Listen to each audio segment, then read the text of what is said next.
Welcome to the Twinkl Talks EYFS podcast. Working in the early years is busy, funny, messy, and exhausting.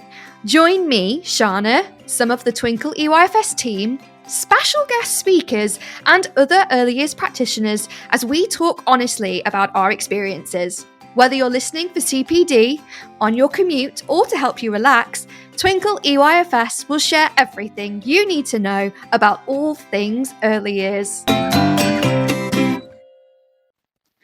Hello, lovely listeners. Welcome to another episode of the Twinkl Talks EYFS podcast with me, Shana. Now, today's episode is going to be a recording of a Facebook Live that I did a couple of weeks ago with our lovely National Education Lead, Michelle Windridge.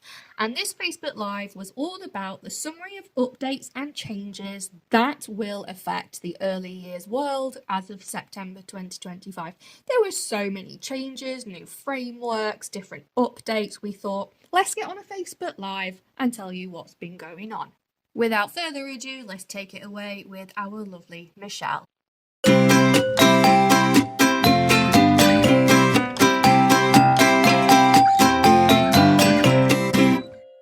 Hi, Michelle. Hi, thank you for waiting. I hopefully I'm worth the wait. Oh, of course you are. Now, obviously, I know you very well, and I'm very excited for our lovely followers and listeners to be here. But please tell everybody else, who are you, my dear? Yeah, so I'm Michelle Windridge. I'm very lucky to be the National Education Lead for Early Years Schools at Twinkl. And what does that mean? It means that I should be better at joining live videos next time. So basically it means that it's my job to try and keep up to date with everything the DfE is throwing at us, alongside research as well, bring it all together and share it with all of our fantastic members and non-members as well. Just growing the community. Yeah, so really excited. Exactly. No, we're so lucky to have you because you've been doing things already. Like the way you get things out is crazy. You have been on top of these updates. Yeah. No, look, social media is its own world, but like I've been trying to get lists and things together of all the updates, and I was speaking to Michelle, and she was like, "It's all right, I've got it. This is what's happening. This. So let's help. Let's help the early years community. We're going to start off with the EYFS framework update. Now, it seems scary at first, right? But there's nothing new. No. I think when we see an update and it's statutory, it makes us panic. But we know our children, we know our job. There are some slight changes that we need to be aware of, and we'll talk through those. But we know what we need to do to keep children safe. It's just making sure it's at the front of all of our minds all of the time. So the biggest change, I think, for me was the safeguarding section. Yes. So there's a lot in there. There's a lot. Yeah, there's a lot. But when you read it, it all makes sense. There's nothing in there that you think, oh, actually. So it makes it really clear, as we already know, that we need to have a DSL. We need to have a designated safeguarding lead to take responsibility for safeguarding our children. The thing that's really interesting is the revised framework strengthens the expectations around whistleblowing. So schools, EYFS settings, they must have a clear whistleblowing policy so that staff are empowered to raise concerns, particularly about colleagues if they think a child is at risk. So crucially, staff must know how to escalate these concerns beyond their setting if necessary, which I think is really, really important. Yeah, absolutely. And there was more about, I think, recruitment as well, isn't it? Yeah, lots more about recruitment and about references as well. So yeah, so the framework places a greater emphasis on robust, safer recruitment. So it includes stricter reference requirements. All members of staff, including volunteers and students, must have 2 references, and they must be verified as well. So it can't be coming from a Hotmail account, for example. We need to be following up and checking that these are verified. One needs to be ideally from the most recent employer. We can't accept references that are open, so those that begin with "to whom it may concern," they've got to be directly to that school, to that setting for that role. And we can't rely on applicants to obtain their own references either. we need to ensure that any references that we have are from an applicant's current employer or training provider or education setting, and they've been completed by somebody that's senior with appropriate authority. So that part's really important. It can't be a family member.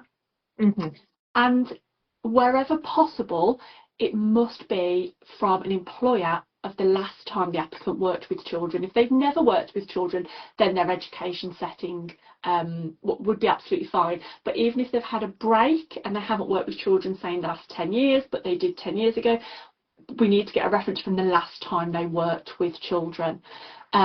Also, staff that have lived and worked abroad, these individuals must now have appropriate overseas criminal record checks when that's appropriate. And I think probably the most important thing, which really makes sense when we read it, is the requirement now to make a mandatory referral to the DBS in specific staffing situations.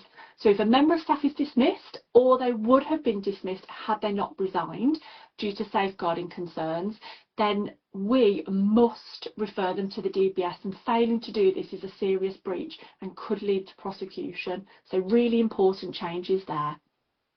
Yeah, I'm actually quite shocked about the last one that it wasn't there already, but I'm glad it's kind of like clear now. Like, yeah, no. If they are dismissed for certain reasons, let the DBS know. Yeah, definitely. There's also, whilst we're talking about this, there's also a greater emphasis on monitoring children's absences as well. Yes. So it's making sure that when children start at our schools, that the parents or carers, they know that we will be chasing up absences and we will be monitoring them. So they're fully aware from the start. It's making sure that we're looking for patterns in children's absences. Are there any unexplained absences? What are we doing to follow up where that child is? Phoning the next of kin, then phoning other people on their contact list. Do you know why this child isn't at school? And really making sure that we don't just we don't just let that slide and things can fall through the net, as we've seen in high profile cases. Yeah, and I think a lot of the safeguarding updates, if you're working in like a group setting who also share this framework, these are things that you already have in place anyway. But if you're an early years educator in a school, you're probably thinking, oh my goodness, do I have to do all this? Go speak to the business manager. Yes. 9 times out of 10, they're already doing this stuff. I think my mum was a business manager in my school, so I know. They work so hard. They're amazing. Their job is and they're very good at keeping up to date with all of this. So if you're worried, go speak to them. They probably know what to do. Now, next one in terms of safeguarding, safer eating. Yes. Oh my gosh. So this is a big one, and this is crucial to ensuring that every child eats safely, and that we as practitioners, we're fully aware of our responsibilities around this. So starting with first aid. The framework states that a staff member with a full paediatric first aid certificate must always be in the room when children are eating. So this isn't optional, it's a legal requirement, and the course that they've completed must meet the standards that are outlined in the framework. Most of us do this already, but before a child starts at the setting, we've got to make sure we're gathering information on dietary requirements, allergies, intolerances, other medical needs. But crucially, this needs to be shared, and that's often where we see issues arise when there's a breakdown in communication. So making sure that all staff that are involved in preparing and serving food are aware of this, and at meal or snack times a specific staff member must be responsible at all times for ensuring that child's dietary needs are being met. So you've got a named person at snack time or lunchtime that is focusing on those children, which is going to be difficult to manage, especially I'm thinking back to being in a reception class. I was often on my own with 30 children, or I'd have a TA with me, but really important, and you can see why that's been put in there. Children must always be in sight and hearing of staff when eating. We know that choking can happen silently, so visual supervision is really important. Now, the guidance says that wherever possible, staff should sit facing children so that they can monitor their eating safely, prevent food sharing, and respond quickly to signs of choking or allergic reactions. I'm not sure how practical that is. I know in my reception classroom and the nursery that we had on site, we didn't have enough tables and chairs for children. Yeah, No. I wouldn't have been sat there. So that's going to be something we really need to think about and consider, and speak to other settings as well, find out how they're interpreting that. Yeah. Because I think that would be something that I would really struggle with. It's not a statutory requirement, but it is a recommendation. So it's something to worth. Yeah, I think that was really good to point out, because I've seen a lot of conversations, and for people who are in the live right now, please use the Q&A in the comments. How is that impacting rolling snack, for example? And Michelle, I'm not expecting you to answer that. That's not a question for you, don't worry. It's just like, how are our lovely Twinkl community, earliest community, dealing with something like rolling snack, where it was introduced to encourage child independence and things like that, and lots of other skills. How does this work alongside it? Okay, so then on the other side of that there's nutrition guidance as well, right? Yes. So the updated EYFS nutrition guidance, we know that schools play a crucial role in shaping healthy eating habits, and it's really important that we offer balanced, nutritious meals and snacks throughout the day. So meals and snacks provided in schools should include foods from the 4 main food groups. Can you name them, Shana? Do you know what the 4 main? I know. I love that there's this like little game show. Is there a prize? The prize is I will remain on the chat and I won't abandon you again. Right, don't make promises you can't keep, because you don't know Facebook Live might be listening and he might kick you out just because you said that. Okay, I should know this because I did do a YouTube video on this for you. I know, I watched it. Okay, first one, fruit and veg. Yes. Starchy carbohydrates. Yes, well done. Protein, and then dairy or alternative. Yes, well done. Gold star for you. And portion sizes should reflect the needs of the child, so offering frequent smaller portions to meet their energy and nutritional needs. Water and milk should be the main drinks available throughout the day as well. So that's everything there in a nutshell, really. Again, nothing brand new. I know that the thing around supervising snack time, maybe a little bit more clarification would be needed. But yeah, things that we're doing already.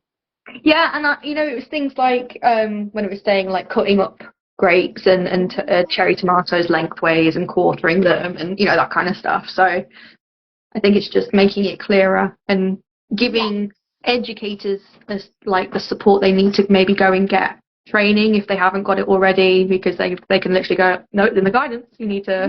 Definitely. Depending on the course.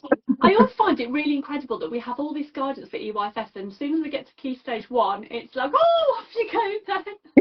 It's like this should be throughout the whole school.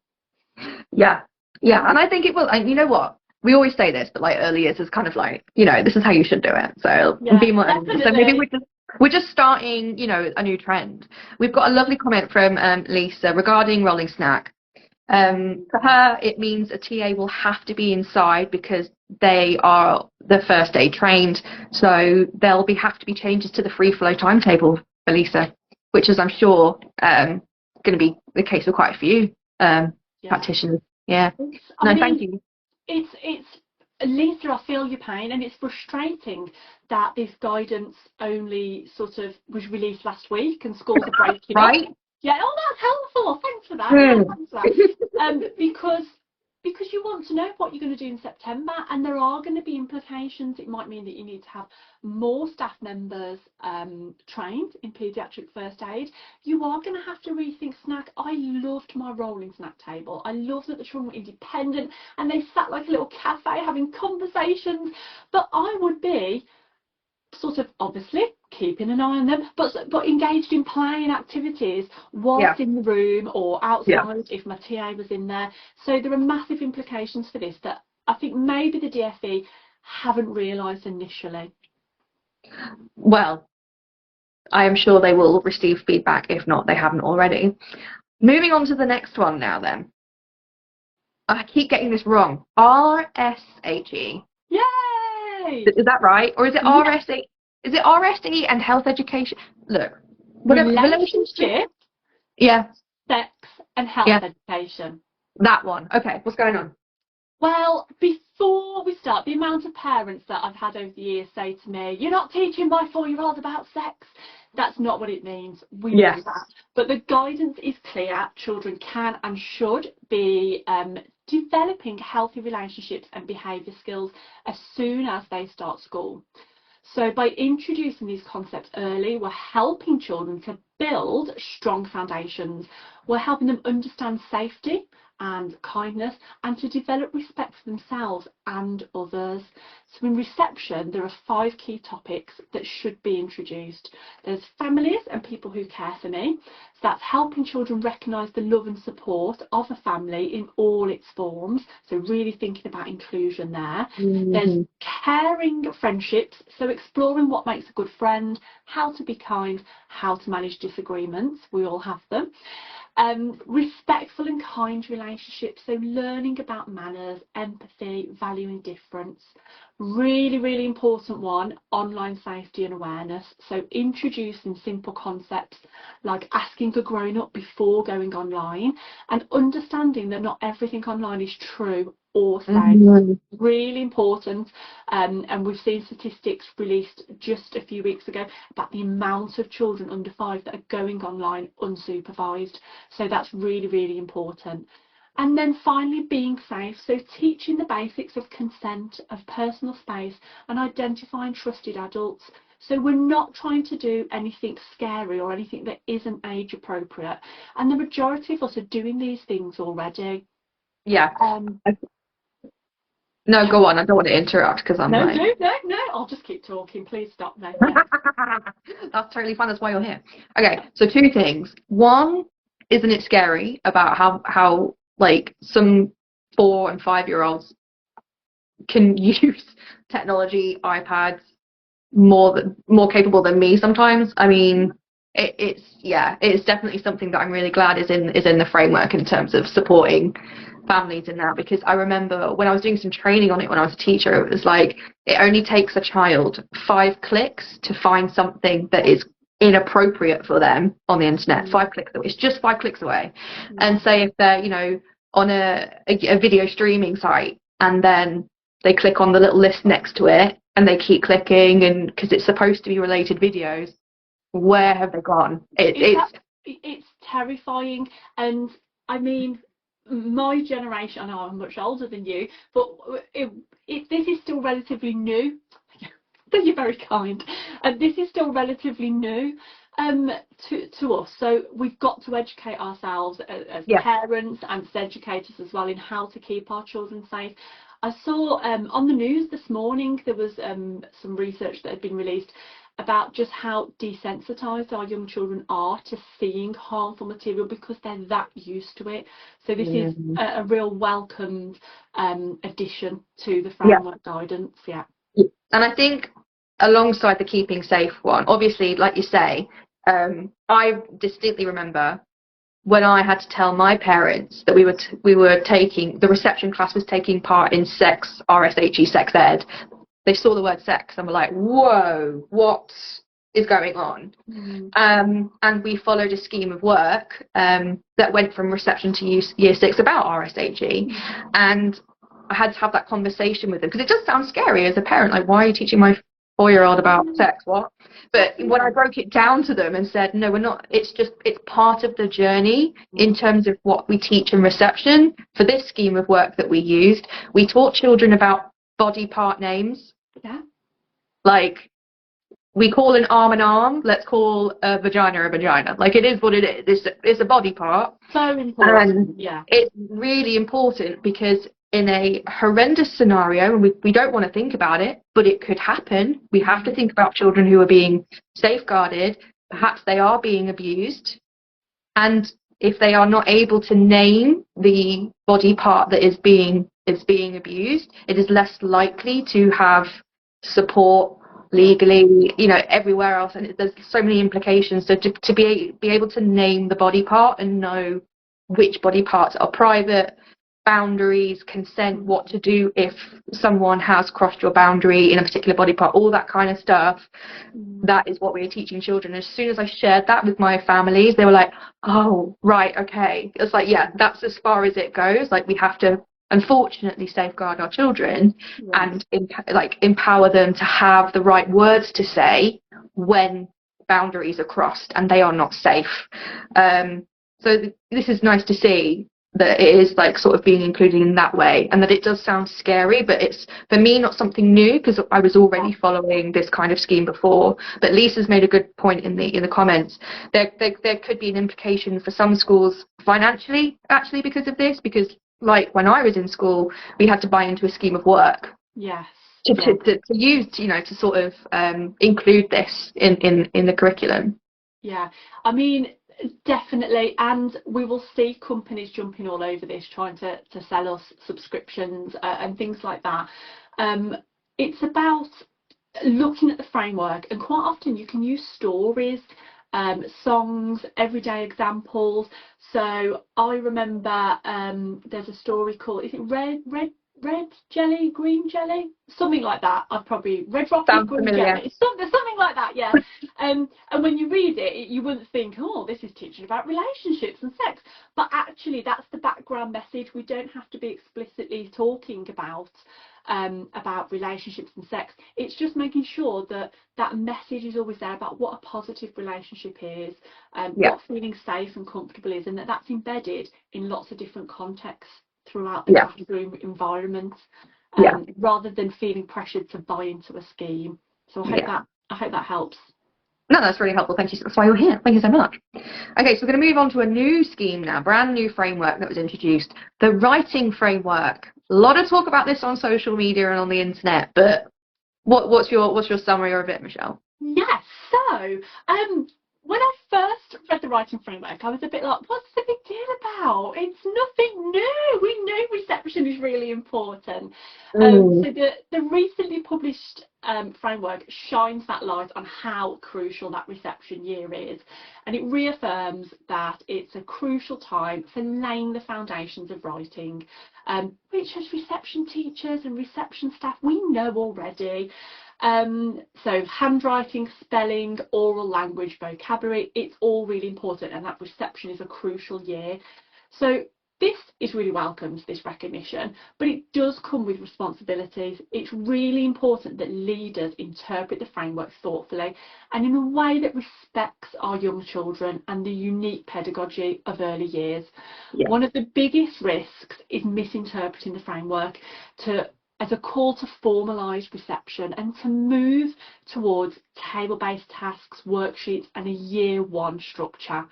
Let's be clear, I'm going to say it, reception is not a mini year one. It's absolutely not. Children only get that reception year once, and it's really important that we respect that. And there might be pressures from people that don't understand the EYFS higher up in the school. So it's really important that we feel empowered to be able to defend what we know is important in reception. Treating reception as a mini year one would massively undermine exactly the development foundations of the framework that it's trying to strengthen. It's not about pushing writing earlier. It's about doing it better with developmental appropriate approaches. So at the heart of it lies trust. We have to trust our reception teachers. We have to trust our early years practitioners who understand how children learn best. That's not necessarily, or not ever, in my personal opinion, going to be printing off loads of worksheets on copy and handwriting patterns. Let's trust early years staff in schools as the professionals that they are to provide high quality direct teaching through purposeful play. I was watching your YouTube video doing my homework, Shana, and you were talking about all of those wonderful gross and fine motor activities. So that's what we need to carry on doing. So really strengthening that core, developing the strength in our wrists, in our fingers, threading, play-doh, digging, climbing, all of that. And if the senior leaders in your school don't recognise that at the early stages of handwriting, then you need to go and educate them. And if you haven't got the confidence, send them to me and I'll educate them. I'll tell them. If I can get online and join the call, then I'll tell them. Because we know that before a child can write, they need gross and fine motor strength to control a pencil. I think that was the scary thing, wasn't it? I think it was that. I think maybe it was a sentence or a paragraph or something about explicit handwriting teaching from day one, and you're like, wait, what? So they've all got to sit at a table and practice letter? No, like it's not saying that. It's, I mean, for example, and this is just an example that I did. Every time my children came into my school, whether it was nursery or reception, we'd always start the day. It was like a soft start, so it was like between 8:40 and 9 when I eventually would then take the register and start the day. We'd have busy fingers. We called it busy fingers, and it would just be tables of different fine motor activities to strengthen writing and handwriting skills. If I was still working in a reception setting today, I would use that as a justification that I'm already doing explicit handwriting teaching lessons, because I've got that in my timetable of I'm doing busy finger work in the morning, and yes, it's called handwriting, but we're doing the pre-handwriting skills, so it's part of the journey, so we are doing it, Definitely. Yeah, we need to trust our staff that they know our children best. Sitting them down at a table, getting them to hold a pencil, that's not handwriting in reception. It might be for some children, it might be towards the end for some children, and that's absolutely fine, but it's not for other children. And we need to make sure that even if children are coming in holding a pencil and able to write their name, fantastic, but that we're still giving them opportunities to strengthen and develop their core, their fine motor skills as well, because that's going to help them later on. And thinking as well, writing isn't just about the physical mechanics. We need children, they need time to talk, to move, to explore, to think. These aren't distractions from writing, they are the foundation. So really, really important that we're not abandoning play. We're not turning reception into a mini year one. No. We need to put that on a t-shirt for you. I feel like this is like your slogan. Shall we do that? Yeah, definitely. Oh yeah, I could retire, sell it, retire. Yeah, so the framework, it could be interpreted in several different ways. But it's clear that we need precise teaching of writing skills, but ways that are evidence informed, and we know what that says. Yeah, I think that is the biggest worry from what I've been seeing on social media and our lovely customers and followers that have been contacting us. It's the fear of the interpretation. We as early years have interpreted it. We can still be child-centred, and we're already doing these things. The worry is if we have a senior leadership team who are not trained in early years or familiar with early years, the misinterpretation that could lead to this. So, as Michelle said, send them to Michelle, or we're going to download this live and we're going to upload it on the podcast. So, this is CPD for everybody. Like, point them in this direction, go and speak to other settings like Michelle said. And also, we're already doing phonics, right? That came in. We needed a validated phonics scheme. I'm pretty sure that 99%, if not 100% of all the schemes or teachings that we use for phonics include some sort of skywriting, something alongside it. So you're probably already doing it. Exactly. Don't start doing formal handwriting lessons. Don't do it. Well, you heard it here first, people. Okay, so we've got a couple left then. We have the rest of them, either they're not like new updates, or they're so new we haven't really got a lot of information yet. So it's probably going to be short sections for these bits. But Bridget announced that next year was going to be like the National Year of Reading. Yes, so really exciting. The DfE and the National Literacy Strategy are working together.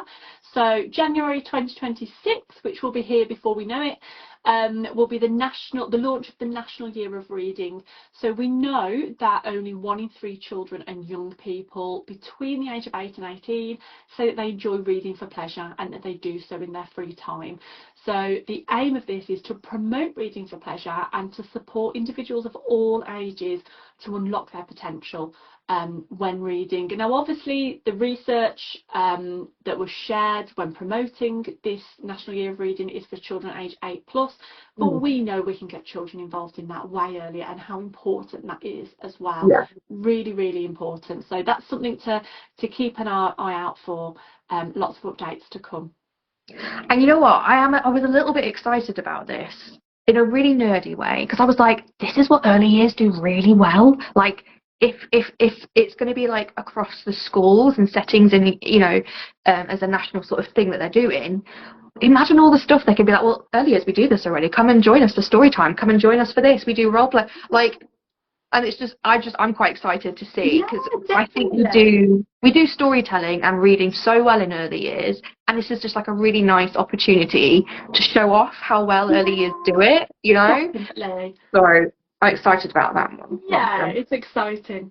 Yeah. Now the newest new thing is so new that we don't even have all of the info yet. But you went to a conference, because like you're in it with the big wigs, giving every child the best start in life, all about school readiness, right? Oh yes, school readiness. Oh, that's maybe a chat for another day. That's a chat for another day. Too much to say.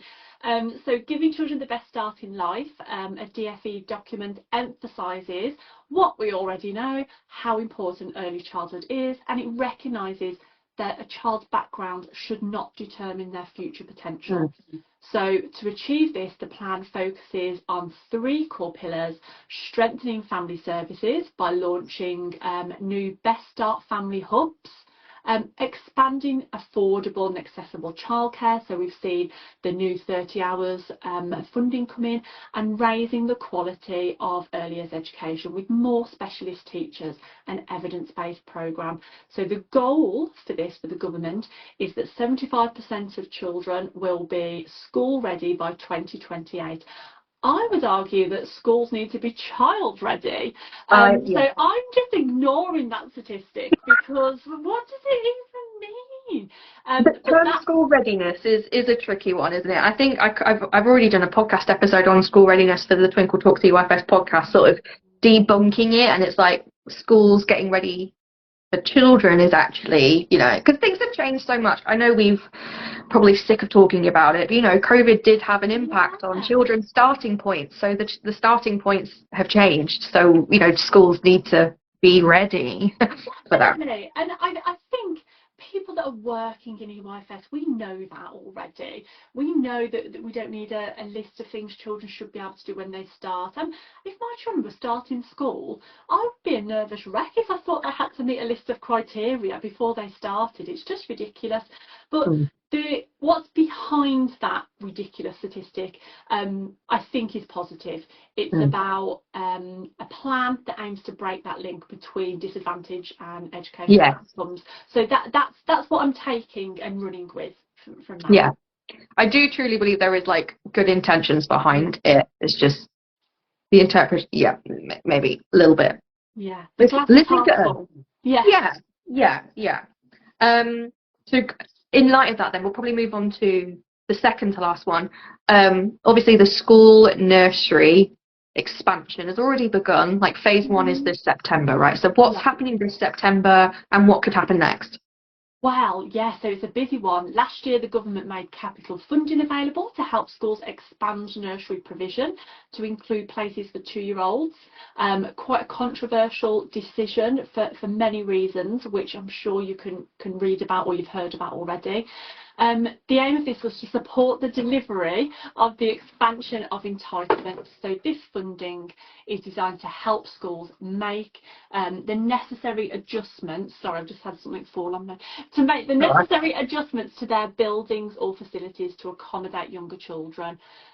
We anticipate that the next round of applications for the next pot of funding will be open in the autumn.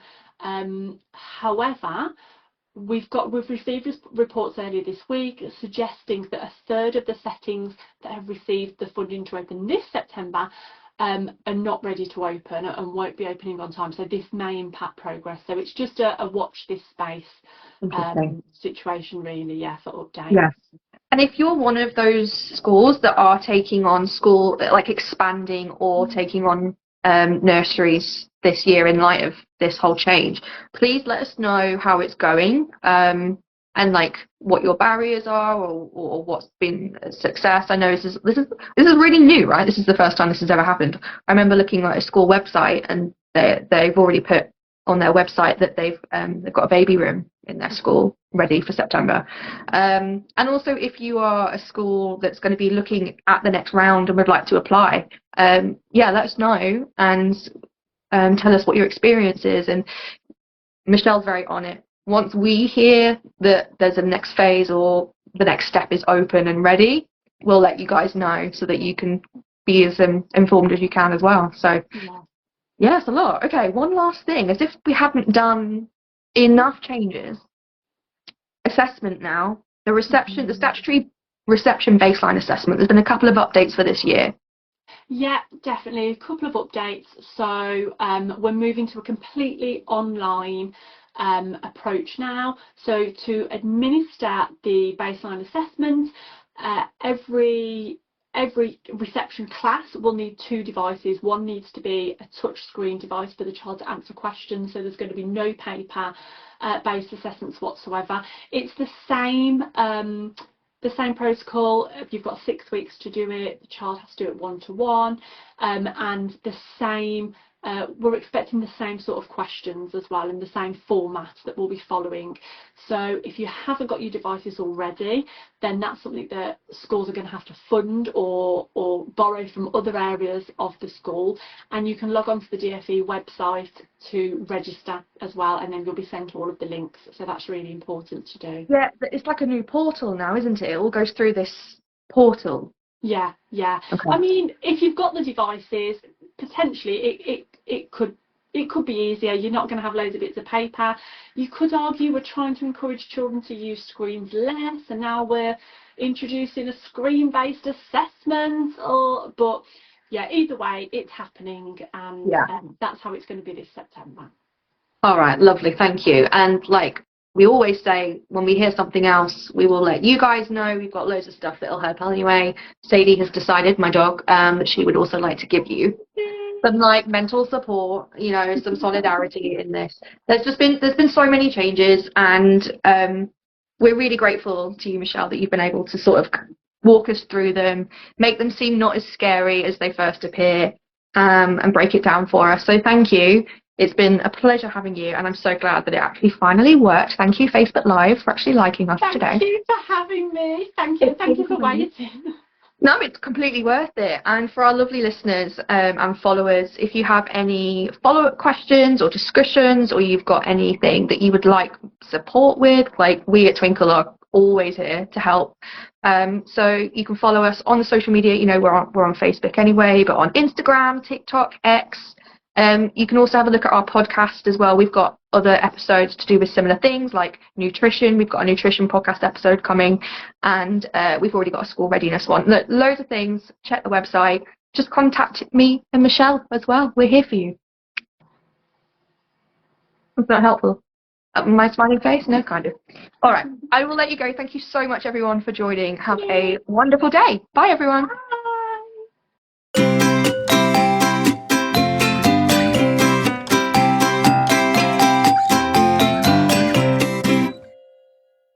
Thank you, Michelle, for that wonderful update of all the changes that are going to be affecting early years in schools for 2025 September. Hopefully you're feeling a lot better about what's going on, you feel a bit more informed, and as always, we at Twinkl will do our best to keep up to date with what's going on too, so that we can let you know. Make sure you follow us on all our social media and check our website and blogs to get a lowdown of the most recent updates and what Twinkl have to support you through them. That's it for today. I hope you enjoyed listening to our episode. If you've got any questions, please feel free to get in contact, and if you would like us to talk about a specific topic, let us know as well. But until the next episode, have a great day. Bye-bye.